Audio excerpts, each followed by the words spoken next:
Guys, അപ്പോൾ ഞങ്ങളുടെ വൈകുന്നേരം ഇങ്ങനെയാണ് കേട്ടോ. അപ്പോൾ പുറത്ത് വന്ന് നോക്കിയപ്പോൾ ചെറിയൊരു മഴക്കാറൊക്കെ ഉണ്ടായിരുന്നു. മഴയൊക്കെ പെയ്ത് പോയിട്ടുണ്ട്. അങ്ങനെ ഞങ്ങളിതാ ഉമ്മർത്ത് മൂന്നാളും കൂടി ഇങ്ങനെ ഇരിക്കുകയാണ് കേട്ടോ. അല്ലോ അംഗനവാടി പോയി വന്നതാണ്. അപ്പോൾ ഞങ്ങൾ വേഗം കുറച്ച് പഴം എടുത്തിട്ടൊന്ന് ഞാൻ നെയ്യിലൊന്ന് റോസ്റ്റ് ചെയ്ത് കൊടുത്തു കേട്ടോ. അതാകുമ്പോൾ കുറച്ച് കഴിച്ചോളും. പിന്നെ എനിക്കിതാ 4 പേരും കുറച്ച് അല്ലറ ചില്ലറ പണികളുണ്ടായിരുന്നു. മഴ പെയ്തിട്ട് കുറച്ച് ചളിയൊക്കെ തെറിച്ചിട്ട് അപ്പോൾ അതൊക്കെ ഒരു ഓസ് വെച്ചിട്ട് നന്നായിട്ട് അങ്ങോട്ട് കഴുകിയെടുത്തു. പിന്നെ ഡിങ്കോനെ ഇപ്പോൾ മുറ്റത്തിറക്കി വിട്ട് കഴിഞ്ഞാൽ ഏതൊക്കെ തരം കലാവിരുദ്ധങ്ങളാണ് കാണിക്കുന്നത് നമുക്ക് തന്നെ അറിയില്ല. പിന്നെ ഞാനും എല്ലാം കുറച്ചിങ്ങനെ നടക്കാനൊക്കെ നോക്കി. അത് കഴിഞ്ഞപ്പോൾ അതേ ഒരാൾ പൊത്തിപ്പിടിച്ച് അപ്പുറത്തെ മതിലോട്ട് ചാടാൻ നിൽക്കണം. അതൊക്കെ കഴിഞ്ഞ് പിന്നെ വൈകിട്ട് നമ്മൾ കുറച്ച് മാഗി ഉണ്ടാക്കി കൊടുത്തു കേട്ടോ.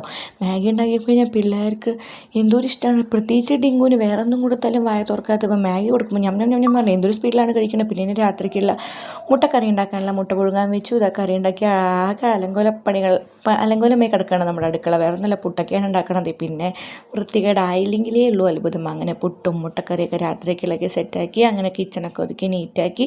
എന്നിട്ട് എല്ലാവരും കൂടി ഇതാ ഞങ്ങളിരുന്ന് നന്നായി ഫുഡൊക്കെ കഴിച്ചു കേട്ടോ. അപ്പോൾ ചാനൽ സബ്സ്ക്രൈബ് ചെയ്യാത്തവർ സബ്സ്ക്രൈബ് ചെയ്യണേ. പുതിയൊരു വീഡിയോയിൽ കാണാം. അതുവരേക്കും ബായ്.